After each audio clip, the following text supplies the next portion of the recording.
c'est quelque chose qui devient obligatoire quand on a un père. Le père, ça lui fait plaisir de visiter son fils. Et le fils, ça lui fait plaisir de visiter son père. Oh, je me souviens d'une histoire dans la Bible. Lorsque le fils prodigue était épuisé, lorsqu'il n'avait plus de quoi? De provision. Alléluia. Amen. Oh, il avait tellement désiré que son père vienne le visiter dans sa situation. Mais son père ne l'a pas visité. Quelqu'un me suit? Amen. Il avait voulu. Parce qu'il n'avait plus quoi? Il n'avait plus de provision pour continuer sa vie, pour continuer sa marche. Mais il savait une chose. C'est que dans la maison de son père, il y avait encore et encore de la provision. Qu'est-ce qu'il a décidé de faire? Il a décidé d'aller visiter son père. Amen. Il a décidé d'aller rendre visite à son père. Quoi qu'il s'était embrouillé avec son père, quoi qu'il s'était mis en difficulté avec son père, il s'est dit, quoi qu'il en soit, c'est mon père. Un père ne rejette jamais son fils. Même son fils prodigue, même son fils qui n'a pas un bon comportement, même son fils qui a un caractère qui n'est pas convenable.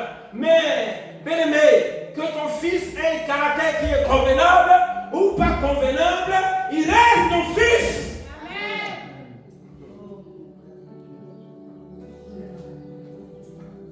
Quelqu'un me suit? Amen. J'ai dit, il reste ton fils. Et lui, il reste ton père. On peut choisir ses amis. On peut choisir son chemin. Mais on ne peut pas choisir son père. On ne peut pas choisir sa mère. Et tu ne peux pas choisir qui sera ton père ou qui sera ta mère.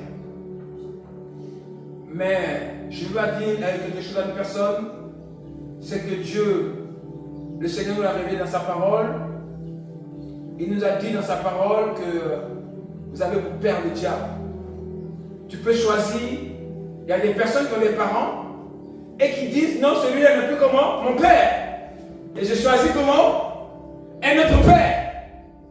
Tu peux choisir ton père. Mais si tu choisis ton père, tu auras un rapport de père à fils et de fils à père. Tout sera complètement différent. Alléluia. Je veux dire à une personne ce matin, qui est ton père? Et quel rapport as-tu avec ton Créateur? Est-il un rapport de père à fils, de père à fille ou de Créateur? Amen. Amen. Qui est ton père? La Bible dit ceux qui montrent par exemple son père qui? Ils ont pour père le diable. Moi, j'aimerais pas avoir le diable pour père. Mais quoi qu'il en soit, je vais dire quelque chose ce matin. Tu ne peux pas ne pas être sans père. Soit c'est Dieu qui est ton père, soit c'est le diable qui est ton père. Mais tu dois avoir un père. Parce que lorsqu'on va à la maternité, on demande qui est ton père. Alléluia. On dit qui est ton père. En fait, non, tu ne peux pas mettre, comment on dit ça, inconnu. Non, il n'y a pas d'inconnu. C'est soit c'est Dieu qui est ton père, soit le diable est ton père. Qui est ton père? Pose la question à ton voisin. Qui est ton père dans les cieux? Qui est ton père dans les cieux?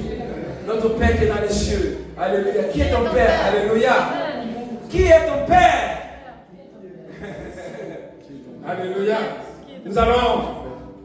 Qui est ton père? Notre Père qui est dans les cieux.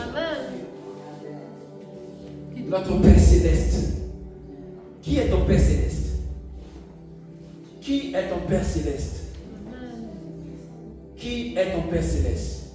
Si tu reçois cette parole, si tu es ici, j'espère, et pour toi, Parce que ce que je vais dire en fait concerne ce dont le Seigneur, le Dieu du Créateur est le Père Céleste. Amen.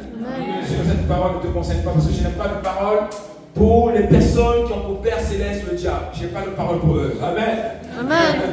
Alléluia. Je n'ai pas de promesse pour toi. Amen. Je parle de ceux qui ont pour Père le El Shaddai, El Jéhovah-Jireh, El Shekelu, l'Éternel des armées. Donnez-lui tous les noms que vous voulez. Mais il est mon Père. Et je l'appelle pour vous l'appeler Papi, Papou, Papilou, tout ce que vous voulez. Alléluia. Mais il est mon Père. Et je parle chez lui quand je veux. Je n'ai pas besoin de demander une audience pour aller chez mon Père. Je n'ai pas besoin d'une autorisation pour aller visiter mon Père.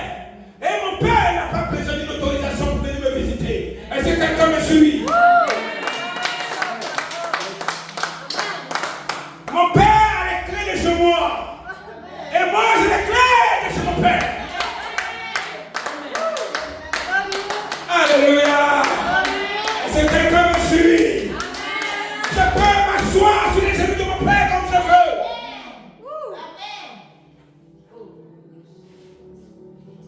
Quel rapport as-tu avec ton Créateur? Est-ce un rapport de père à fils, de père à fille? À tous ceux qui l'ont reçu, dit le Saint-Esprit. À tous ceux qui ont reçu Jésus-Christ comme Seigneur et Sauveur. À tous ceux qui ont cru. Et il leur a donné le pouvoir. C'est un pouvoir de devenir. Alléluia. De devenir des fils. De devenir des enfants de Dieu.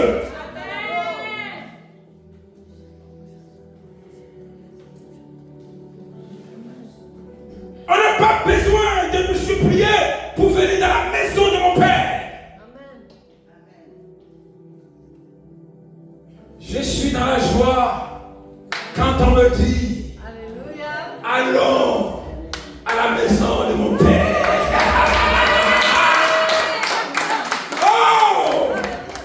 Parce que dans la maison de mon Père, il y a de la provision. Dans la maison de mon Père, il y a de l'amour. Je sais que si le monde ne me donne pas de l'amour, mon Père continuera de me donner de l'amour. Je sais que lorsque le monde me rejettera, mon Père ne me rejettera point. Il dit, mon Père et ma mère sur terre peuvent me rejeter. Mais l'Éternel, mon Père, me recueillera. Amen. Il me prendra dans ses mains. Il me mettra sur ses ailes. Il me protégera. Amen. Quel rapport as-tu avec ton Créateur? Le rapport que tu as avec ton Créateur va déterminer s'il doit te rendre visite ou s'il ne doit pas te rendre visite. La Bible dit c'est au Fils de Dieu que Dieu vient à l'aide. C'est à eux. C'est eux que le Seigneur visite. Quelqu'un me suit? Amen. Est-ce que le Seigneur, ton Créateur, est-il ton Père? Amen. Il y a des personnes pour qui le Créateur est même leur ennemi. Alléluia. Ils disent que j'ai pour ennemi Dieu. Dieu est mon ennemi. Parce que Dieu ne s'est pas souvenu de moi lorsque j'étais dans les batailles. Lorsque donc Dieu devient mon ennemi. Parce que Dieu m'a arraché mon père physique, Dieu devient mon ennemi. Parce que Dieu a fait ceci pour moi, n'a pas fait ceci pour moi, Dieu devient mon ennemi. Mais sache une chose, il y a des choses que Dieu ne fera pas pour toi. Parce qu'il sait que ce n'est pas bon pour toi. Un père sait ce qui est bon pour son fils. Amen. Ou pour ce qui n'est pas bon pour son fils.